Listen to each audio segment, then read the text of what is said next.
First ever factory outlet Mukunda jewelleries Kukatpally, Khammam, Kothapet, Somajiguda, Hanumakonda and Suchitra. అందరికీ నమస్కారం. నా పేరు మాధురి. మీరు చూస్తున్నది సుమన్ టీవీ నెట్వర్క్. ఈరోజు మనతో పాటు ఉన్నారు మోటివేషనల్ స్పీకర్ ఉషా కస్తూరి గారు. నమస్కారం అమ్మా. నమస్తే అమ్మ. ఉగాది అంటేనే మన తెలుగు వాళ్ళకి అసలైన సంవత్సరాది. ఆ రోజు మనం ఏం చేస్తే సంవత్సరం అంతా కూడా అదే చేస్తామని చెప్పేసి ఒక నానుడి ఉంటుంది. అసలు ఉగాది యొక్క విశిష్టత, ప్రతి ఒక్కళ్ళు కూడా ఆంగ్ల సంవత్సరం జరుపుకున్నంత ఉత్సాహంగా మన తెలుగు సంవత్సరాన్ని జరుపుకోవట్లేదు అని అనిపిస్తూ ఉంటుంది కొన్ని సందర్భాలు చూస్తూ ఉంటే. అసలు మన తెలుగు వాళ్ళం ఉగాదిని ఏ విధంగా జరుపుకోవాలి, దాని ప్రాముఖ్యత గురించి ప్రతి ఒక్కళ్ళు ఖచ్చితంగా తెలుసుకోవాలి అనుకుంటున్నాం. ఎస్, చాలా మంచి ప్రశ్న, మంచి టాపిక్ కూడా. ఉగాది అంటేనే పండగ పేరు ఉగాది అంటాం, దాన్ని యుగాది అని కూడా అన్నారు. అంటే యుగం కూడా ప్రారంభమైంది అప్పుడు అని కొన్ని పురాణాల్లో చెప్పింది అని అంటారు. ఇప్పుడు మీరు చెప్పినట్టు ఇంగ్లీష్ న్యూ ఇయర్కి తెలుగు న్యూ ఇయర్కి సెలబ్రేషన్ డిఫరెన్స్లో చాలా జోష్లో చాలా డిఫరెన్స్ ఉంటుంది. అంటే ఇది ఏంటంటే అది అర్ధరాత్రి మొదలవుతుంది, ఇది సూర్యోదయంతో మొదలయ్యేది. మన హిందూ పండుగలన్నీ కూడా ప్రకృతికి లింక్డ్గా, ప్రకృతికి అనుబంధంతో, ప్రకృతి మారినప్పుడల్లా మీరు ఒక్కొక్క పండగని చూసుకుంటూ వెళ్తే అది ప్రకృతికి బాగా కనెక్ట్ అయి ఉంటుంది. మనం చేసే సెలబ్రేషన్ కానీ, లేదా మనం తినే తిండి కానీ, ఆ పర్టికులర్ టైంలో చేసుకునే పిండి వంటలు కానీ, కొన్ని నియమాలు, నిష్ఠ, నిబద్ధత, ఇవన్నీ కూడా ప్రకృతి, ఆరోగ్యం, ఈ రెండు కనెక్టెడ్ కదా, వాటికి సంబంధించినవే ఉన్నాయి. కాబట్టి దీన్ని జనాలు ఎందుకు నెగ్లెక్ట్ చేస్తున్నారు అంటే మరి వాళ్ళకి తెలియక, లేకపోతే విదేశీ వ్యామోహమో అన్నది వాళ్ళే ఆలోచించుకోవాల్సి వస్తుంది. అయితే ఇప్పుడు మన ఉగాది, యుగాది, సో దీని యొక్క విశిష్టత, అది ఖచ్చితంగా మనందరం చేసుకుని తీరాలి, ప్రతి తెలుగువాడు ఫాలో అవ్వాలి అనిపించేటట్టుగా కొన్ని సందర్భాలు, ఏమన్నా ముఖ్యమైన విషయాల గురించి తెలుసుకోవాలనుకుంటున్నాం. అవును, ఇప్పుడు అంటే మీరు చెప్పిన దాన్ని బట్టి తెలుగు వాళ్ళందరూ సెలబ్రేట్ చేసుకోవాలి అంటే ముఖ్యంగా ఇది పండగ అనేసరికి, ఉగాది అనేసరికి హిందువుల పండగ అన్న ఒక ఇది వచ్చేసింది. సో కనీసం హిందువులందరూ కూడా తప్పకుండా పాటిస్తే బాగుంటుంది కదా.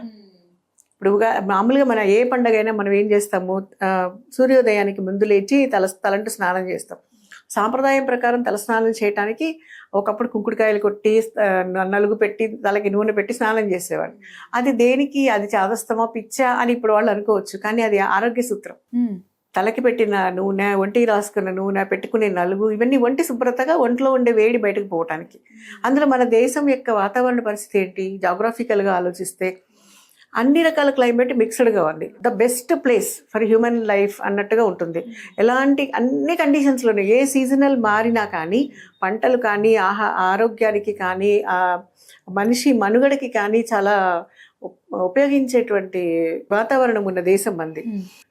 అలాంటి దేశంలో మరి ఆ వాతావరణం మారినప్పుడు ఒక పండగ వస్తుంది. మీరు అబ్జర్వ్ చేసుకుంటూ వెళ్తే వాతావరణం మారినప్పుడు ఒక పండగ వస్తుంది. ఆ పండగకి మనం చేసే సాంప్రదాయం మారిన వాతావరణానికి ఆరోగ్యం ఎక్కడ దెబ్బతినకుండా ఉపయోగపడే విషయాలే చేయాలి. అలాగే ఆహార పదార్థాలు కూడా, ఆహార పదార్థం కూడా తినాలి. మరి అది ఈ పండగ అంటే ఇదే చేస్తాము అని ఒక నానుడు ఉంది. మరి అప్పుడు ఒకప్పుడు పండగ అంటే పులిహార, బొబ్బట్లు, పూరలు, ఇవన్నీ పండగలు అప్పుడు చేసేవాళ్ళు. ఇప్పుడు వారానికి ఒకసారి చేస్తుంటే వాటి విశిష్టత పెద్దగా అనిపించదు కదా.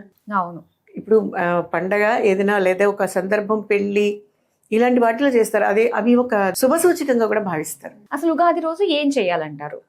ఉగాది రోజున ఏం చేయాలంటే, అది పండుగలకి సూర్యోదయం టైంలో తలస్నానం చేయటం ఇవన్నీ ఉన్నాయి కదా. అలాగే తర్వాత వెంటనే తలస్నానం చేసిన తర్వాత ముందు పరగడుపును తినే ఒక ఉగాది పచ్చడి. ఫస్ట్ పరగడపుని తినాలి. అందులో ఏమి టీ, కాఫీ ఏం తాగకుండా ముందు తలస్నానం చేసి, అంటే పరగడపున అంటే పొద్దున్నే లేస్తే పరగడపు తినేయచ్చు.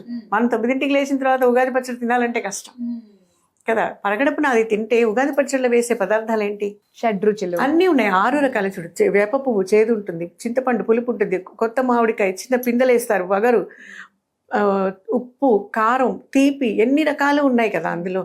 అసలు జీవితమే అన్ని రకాలుగా ఉంటుంది. అందులో చేదుని భరించాలి, తీపిని ఆనందించాలి, వగరు కొంచెం వగరుగా ఉంటుంది, భరించాలి, ఇలాంటివన్నీ ఉంటాయి. జీవితం ఈ 6 రుచుల సమ్మేళనం అన్నదానికి ఒక సూచకం ఉగాది పచ్చడి. కొంతమంది ఉగాది పచ్చడి నేనే చూసాను నా ఎక్స్పీరియన్స్లో, ఉగాది పచ్చడి అనగానే అమ్మో అదేదో తినకూడని వస్తువులాగా వేప పువ్వే కషాయం తాగుతున్నట్లుగా మొహం పెట్టేసి అయిపోయి కొంచెం చాలండి అంటారు. మా ఇంట్లో అయితే చాలా హ్యాపీగా తింటారు. ఉగాది పచ్చడి ఫ్రిడ్జ్లో పెట్టి పెద్ద కటోరీ నిండా వేసుకుని ఐస్ క్రీమ్ తిన్నట్టు తింటాం.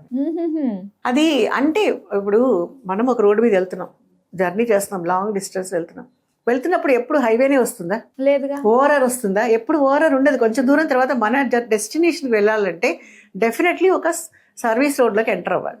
సర్వీస్ రోడ్లో నడుస్తున్నాం. సర్వీస్ రోడ్లో నడిచినప్పుడు మన ఊరు వెళ్ళటానికి ఇంకా కొంచెం ఇబ్బందికరమైన రోడ్డు ఉంటుంది.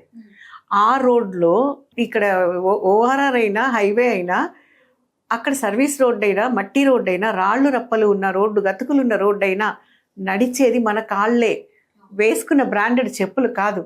ఎక్కడ ఎలా చూసుకుని నడవాలి, ఎలాంటి పరిస్థితులు అంటే ఇప్పుడు నేను దీన్ని దేనికి కంపేర్ చేస్తానంటే చేదు పులుపు కారం వచ్చినప్పుడు దాన్ని ఎలా ట్యాకిల్ చేయాలి లైఫ్లో అన్నది ఇంపార్టెంట్ కదా. ఎప్పుడు కూడా ఈ రోడ్లో నడిచేది ఏది కూడా చెప్పులు కాదు, మనమే చూసుకుని నడవాలి. ఆ రోడ్డు కూడా నడవాల్సి వస్తుంది జీవితంలో. ఆ రోడ్డే లేకుండా అన్ని సాఫీగా వెళ్తే ఆ రోడ్డు ఎలా ఉంటుందని కూడా తెలియదు కదా మనుషులకి. ఆ రోడ్డు ఫేస్ చేసినప్పుడు ఎలా నడుస్తారు? So they should know about it. ఈ 6 రుచుల సమ్మేళనం కూడా మన జీవితమే యాక్చువల్గా. సో అన్నిటినీ ఆస్వాదించాలి, ఒక కష్టాలైనా భరించాలి. Yes, everything enjoy. నేనైతే అందరికి ఎవరికైనా ఇదే చెప్తా, ఏది శాశ్వతం కాదు, మనమే శాశ్వతం కానప్పుడు కష్టం శాశ్వతమా సుఖం శాశ్వతం. ఇవాళ బాగుంటుంది. ఇలా అనుకున్నట్లయితే ఏ చిన్న సమస్యలన్నా ఈజీగా ఎదుర్కోగలిగే శక్తి వస్తుంది. ఎలాంటి అవాంఛనీయ డెసిషన్స్ తీసుకోరు ఎవరు, ఎలాంటి నిర్ణయాలకి వెళ్ళరు, ఎవరు కూడా వెళ్ళరు. అది ఒక క్షణంలో భరించే. ఏది కష్టం? సుఖంగా ఉన్నప్పుడు నలుగురిని నువ్వు బతికించగలిగావా? కష్టంగా ఉన్నప్పుడు నీ మీద నువ్వు ఒక నిర్ణయం తీసుకోవడానికి కానీ వేరే వాళ్ళ మీద నిర్ణయం తీసుకోవడానికి కానీ, ఇది జీవితం కదా. చచ్చేవన్నీ సాధిస్తాం. మన పండగల్లో ఎన్ని అంత అంతరార్థం ఉంది.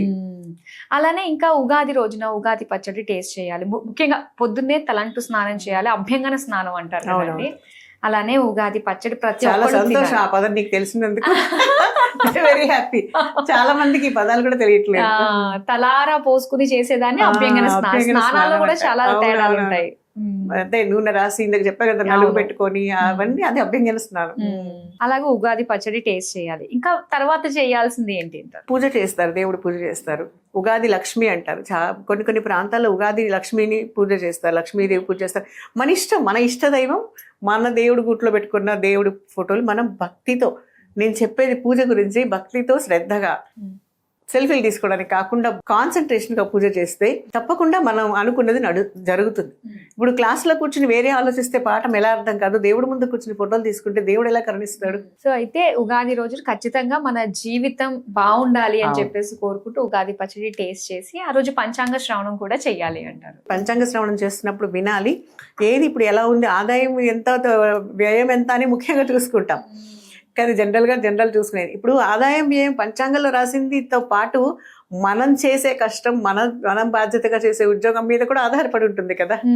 ఇప్పుడు మనం ఊరికి ఆదాయం పంచాంగంలో రాశాడు కదా అని ఆదాయం వచ్చేది, పంచాంగంలో రాశాడు కదా అని ఖర్చు అవ్వదు. అది మన మనస్తత్వం మీద ఆధారపడి ఉంటుంది.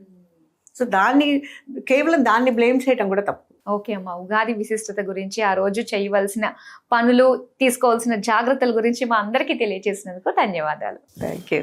నమస్తే.